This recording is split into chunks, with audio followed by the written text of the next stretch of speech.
Namaskar. Welcome to this session of Straight Drive. Today, I'm here once again with Anand Vardhan Singh. You would have noticed that this program of Straight Drive with Anand Vardhan has been delayed by 3-4 weeks. And we had to do this show some 3 weeks back. And why? Anand also suffered from COVID-19 in past 2 weeks. He is now fully recovered. We will talk about COVID-19 today because this is the biggest problem facing the country today. But before we do that, I'll go over to Anand to recount his personal experience of these 10-12 days of COVID that he suffered, and he was not very serious, but he did suffer some aggravation. So Anand, your personal experience. I will not call, as we decided, we will not call it a term Corona warrior, because it is not a matter of warrior. It is not something that I have defeated someone. Yeah. I have survived. I can say the best term can be Corona survivor. Right. Because I have survived, and it is just by the grace of God and the well wishes of so many friends, of so many viewers, that I survived. The personal experience is this, that to be honest, if it happens, I again say, if it happens, please take my word, there is no one to look after me. When I say no one, your immediate family members, your immediate friends, that apart, as far as the infrastructure is concerned, as far as the health facilities are concerned, as far as the government things are concerned, it is not there. And when you need it the most, that is the time when you feel that all these things have no meaning. Because I will also share, Sudhanshu, one experience that as soon as you become positive, there is a portal which says that you are positive, and then there is a flow of telephone calls. Yeah. And in one day, on an average, you receive about 40 to 45 phone calls, Really? which just say ki, what is your oxygen level, and are you okay, are you following these norms, have you downloaded the app? And if you say anything that if you want from them, then they say, nahi sir, hum kya kare, hum to naukri kar rahe hain. Or I should not say, because there are certain people who helped also in this. You are ready to pay money, even your test will be done. I'm talking of the government line of treatment, where you are not supposed to pay anything. You have to pay money. So India runs the way it is. You have to bribe, if I use it a strong term. But the whole experience is very traumatic, because the medicines which they are telling, which they are recommending, we can afford it. It is, Fabiflu, Doxy, all these medicines are expensive. The MRPs itself is expensive, but you are getting it in black market. On an average, my total testing cost, I had to go LFT, KFT, doctors started asking for too many tests, and which was rightly so done. Around 40 to 50,000 rupees was spent only on Testing. So I still feel 40 to 50,000 rupees is a huge amount. I can afford it, but majority of the people cannot afford 40 to 50,000 rupees test. Number one. Number two, had it been since I had my family members are into medical profession, they are there, they are fighting it out day in and day out. So at times when I was on the verge of being admitted to the hospital, they advise, and I also will tell every one of you, that don't rush to hospital, because there is a hospital infection and it is deadly. Sudhanshu lost his cousin about 5 days back. I lost my brother about 2 months back, and one of the reason has been hospital infection. So please don't rush to hospital if you are managing your oxygen. If oxygen is managed, there is no need of going to hospital. You have a protocol is there, which is there. Follow that protocol. Take those medicines, and you will be okay. Don't rush to hospital, because there is a tendency that बाद में bed नहीं मिलेगा. Yes. Yeah. this is a fact, bed nahi milega, but that doesn't make you to run for something which you should not. I mean, going to hospital is not the right advice. Right. So now coming to the COVID-19 situation itself, I remember maybe about 5-6 weeks back, I did a program on this channel, in this program. At that stage, my contention was that India had done largely pretty well. The death rate was much lower than other countries. India was the third worst country at that stage after USA and Brazil. And our death rate per million was much lower. Infection rate was also much lower. And we had reached a lower level of about 13,000-14,000 cases per day from a high of 99,000 or so in September, October. Now, barely a little more than a month since, it's havoc now. I mean, we reached 25 per day, 40,000, 60, 70, 80, 1 lakh, 1.5 lakhs. It's reached 2 lakhs. 2 plus now. 2 lakhs, 2 plus. And the way it is going, nobody can really predict. I mean, somebody can do a mathematical modeling, a statistical modeling and all that, which was done earlier also and proved to be incorrect. There is a lot of despondency today because you don't know where we are headed.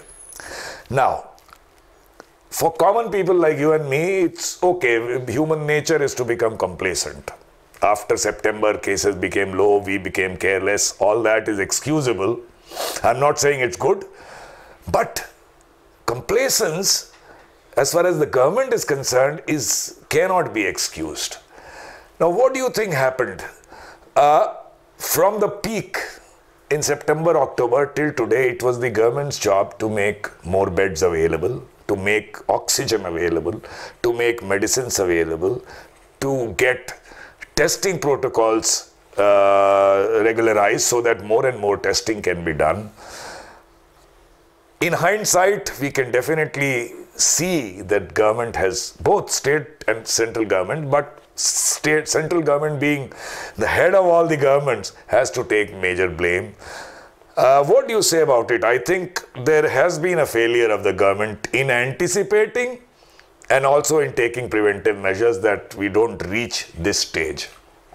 Very correct. And first of all, we must understand the general protocol of the entire COVID scenario. Yeah. It is the center which makes the policies and which is the state which follow that. As far as even the vaccines are concerned, it is the center which allots the vaccine. It is not on their state. I mean, a state cannot go and buy vaccines directly. So it is the center which is allocating this. It is the center which is giving all the directions. So as far as the major decisions to be taken as far as COVID protocol is concerned, it is the center. There is a task force also at the central level. There is a task force even in UP which we call T11. And this T11 is made by a chief minister, which is an advisory role. And all the T11 members, all the 11 members are IS people. So somehow we have not been able to come out of it that IS will also plan, will also tell when the COVID is there, when it is not there, what is to be taken, what is not to be taken. In ideal situation, it has to be something to be done by a specialist people. In UP, we have a disaster management department. Yeah. There is a department disaster management. It has an office in Pickup Bhavan here, which is supposed to be doing for the entire state. I know personally, the head of his disaster management there, the head is chairman Chief Minister is the head as chairman. The vice chairman is a ex-army officer. Zero. His involvement in the entire thing is zero, which otherwise is a disaster management. It is primarily a disaster management. And whatever people may say, it is the utter failure of the government to address this and to plan that if and everyone was knowing that the second wave will come. Yeah. Everyone.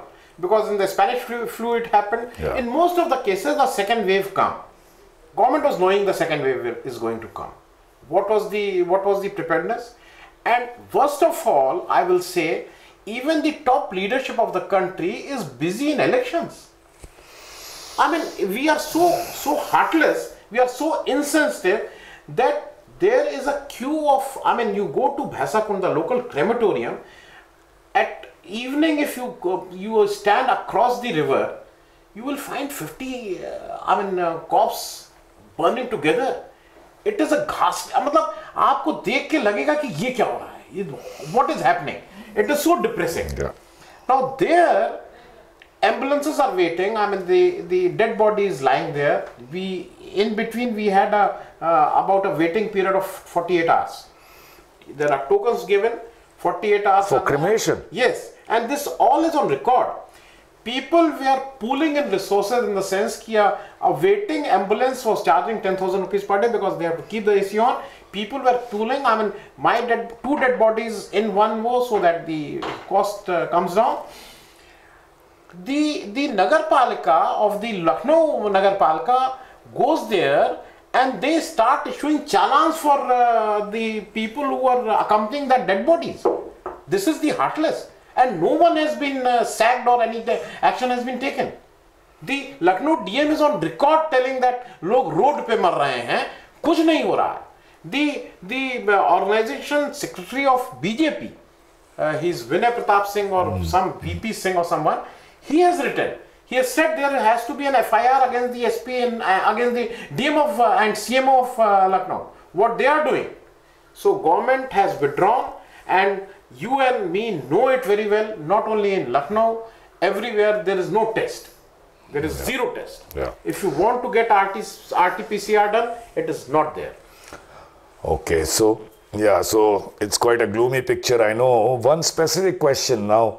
I also claim that India was lucky to have developed an indigenous vaccine, all credit to biotech. But we also contracted, I mean, the AstraZeneca vaccine was Adur Poonawala ji contracted to manufacture in India in very large numbers. So obviously he had an obligation to export as well to the country specified by the company which developed it. After all, it's not charity. But since it was being made in India, it was naturally the government of India's job to make a very firm contract with him and give him that security that India with such a large population will need large numbers, and I have a firm contract with you to supply 500 million, 1,000 million doses, whatever. But it seems that was not done, and now the question is arisen that why we are exporting whereas we need it here in India. This should have been settled long back to give him that security that he wouldn't need to export except some amount which was contracted. This also looks like a mismanagement to me. There are two things. I mean, you have been the head of Indian Coach Factory. Even a thing like coach, making a coach, you plan it for 5 years. You make out a new coach or some coach, 3 years, 5 years, you have some planning. Yeah. That this year we will make 10 coaches, next year 100 coaches, or this way we will replace it. There is absolutely no planning. Now, as far as the Serum Institute thing is concerned, I want to make it certain things clear. AstraZeneca was developed outside India. Yeah. India has no contribution as far as the development of thing is concerned. The Bharat Biotech is our own development and our own creation. But as compared to the entire production, Bharat Biotech is less than 10% of the total things which we are producing. Now API is being imported, and then it is in large scale. Serum Institute, it happened to be in India, so as an facility that is being done. I mean, you bring a lot of technology in your railways also, that technology, German technology, French technology, Russian technology, and then you bring those changes you make in indigenously. Same thing is happening. So Serum Institute got something AstraZeneca from outside, started manufacturing here, and we must tell, I mean, you must know one thing. There is a Ministry of External Affairs site which gives you how much vaccine, how we have treated. We have till now exported about 6.5 crores. 6.5 crores vaccine has been exported. Now, out of which the grant is 1 crore. The grant which we have been taunting that Vishwa Guru hai aur hum sabka dekhbhal karenge, that is 1 crore. The rest 5.5 crore is commercial or COVAX obligation. COVAX is an organization of WHO and European Union and France, which is taking care of the less privileged nations which are not in a position to manufacture. So COVAX obligation. Now this 5.5 crore is a commercial thing which Serum Institute is doing. Now why India has not gone and placed their order? You don't have an order today.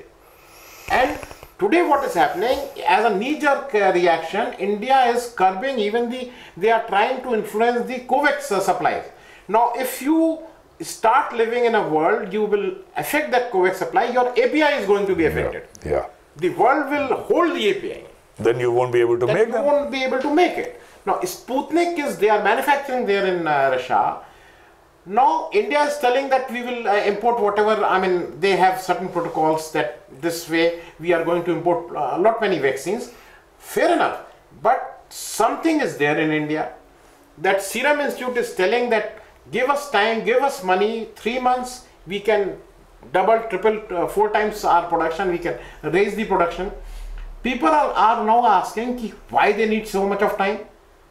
In Lucknow, a crematorium, there are in an electric crematorium, only one crematorium is working, the other was not working. I don't know today what is happening.